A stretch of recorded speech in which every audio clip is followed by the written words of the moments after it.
बघा, राज ठाकरे हे त्यांच्या पक्षाचे नेते आहेत. महाराष्ट्रामधल्या अनेक घडामोडींवर त्यांनी अलीकडच्या काळामध्ये भाष्य केलेलं आहे.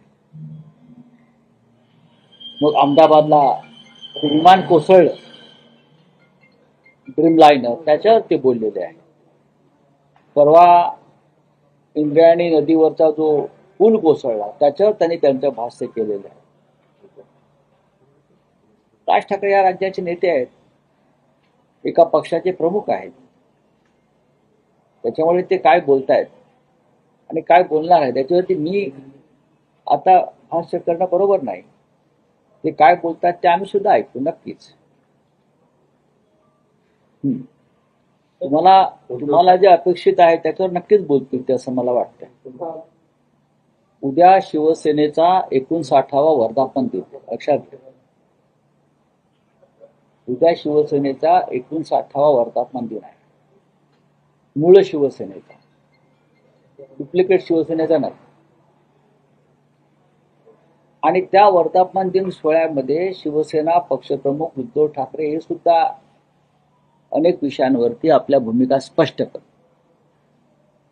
याविषयी लोकांच्या मनामध्ये काही शंका आहेत, संभ्रम आहेत, उत्सुकता आहे, असे अनेक विषय आहेत. त्या विषयावरती उद्धव ठाकरे उद्या बोलतील अशी सगळ्यांना अपेक्षा आहे आणि नक्कीच ते बोलतील.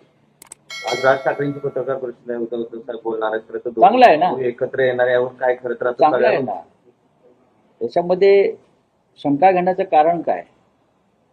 आम्ही स्वतः या सगळ्याच्या बाबतीमध्ये पहिल्या दिवसापासून एका चांगल्या भूमिकेतून चर्चा करतो आहोत.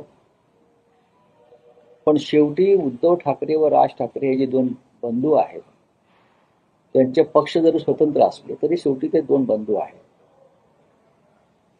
आणि मला खात्री आहे आमच्यासारख्या चाहत्यांना की नक्कीच महाराष्ट्राच्या कल्याणाचे आणि मराठी माणसाच्या उद्धाराचं असे निर्णय घेतले जातात.